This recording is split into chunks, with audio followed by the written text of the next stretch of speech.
And it's literally an insult to injury for clients and survivors that we serve. Chow Win is a trauma therapist who counsels victims of domestic violence. So when we hear about cases in which abusers, perpetrators are getting out on little to no, these paltry bonds, it's astonishing. And this case she found surprising.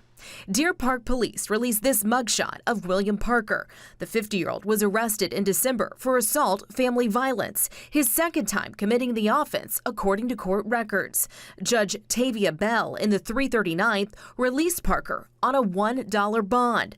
But just 1 month after he was out, a bond violation report shows Parker picked up 2 other charges for criminal trespassing and violating a protective order.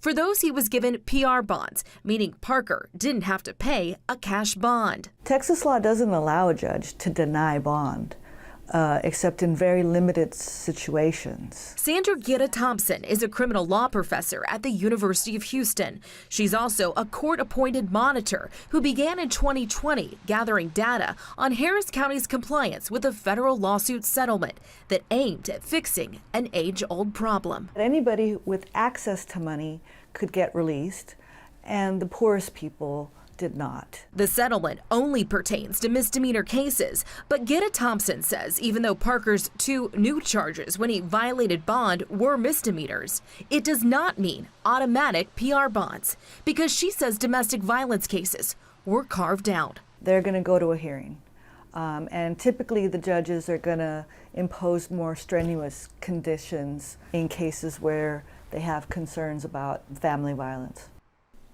This is really something. It's certainly complicated. Were you able to talk to the judge? We tried to reach Judge Bell several times, but did not hear back. And what about prosecutors, Grace? Well, we know prosecutors fought this. They asked for a higher bond. They even presented his criminal history to the judge, which goes back 30 years, according to court records. And I can tell you Parker is due back in court next week. We know you'll continue to follow the case for us. Grace White, tonight, thank you.